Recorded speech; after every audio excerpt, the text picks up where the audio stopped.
ശോഭാസ് വേൾഡിലേക്ക് ഏവർക്കും സ്വാഗതം. ഭരണി നക്ഷത്രം. ഒരു വർഷ ഫലം.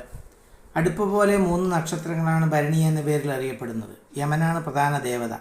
ഈ നക്ഷത്രത്തിൽ ജനിച്ചവർ സുഖത്തിൻ്റെയും ഭോഗാസക്തിയുടെയും പിന്നാലെ പോകുന്നവരായിരിക്കും. സ്പോർട്സ്, സംഗീതോപകരണങ്ങൾ, പ്രദർശനം, വാഹനം, നിയമം, റവന്യൂ, വിഷചികിത്സ, മൃഗചികിത്സ തുടങ്ങിയവയുമായി ബന്ധപ്പെട്ട തൊഴിലുകൾ പരിശോഭിക്കും.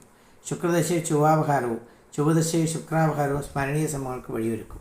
സ്ത്രീകൾ ദൈവഭക്തിയുള്ളവരും പുണ്യസ്ഥലങ്ങൾ സന്ദർശിക്കാൻ ഇഷ്ടപ്പെടുന്നവരുമായിരിക്കും. സ്നേഹശീലരെങ്കിലും ചിലപ്പോൾ പരുഷമായി പെരുമാറും. പൊതുവെ വിവാഹം വൈകിട്ടാണെങ്കിലും വിജയപ്രദമായിരിക്കും. ഈ നക്ഷത്രക്കാർക്ക് ഈ വർഷം ഗുണമാണ്. കർമ്മരംഗം പുഷ്ടിപ്പെടും. നല്ല വിവാഹം നടക്കുന്ന സമയമാണ്. ആരോഗ്യ ഗുണമുണ്ടാകും. സ്ത്രീകൾക്ക് അവർ ഉദ്ദേശിക്കുന്ന ആൾ വിവാഹം കഴിക്കാൻ സാധിക്കും. പൊതുരംഗങ്ങളിൽ ശോഭിക്കും.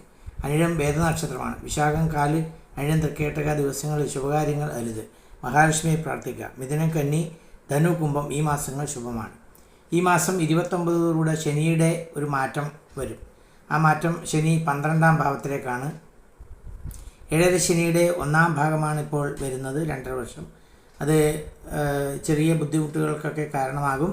അതുകൊണ്ട് ശബരിമല ധർമ്മശാസ്താവിനെ പ്രത്യേകം പ്രാർത്ഥിക്കുക, നീരാഞ്ജനം ഒഴിയുക, ഇതൊക്കെ ചെയ്ത് അതിൽ നിന്നും മുക്തി വരുത്തണം.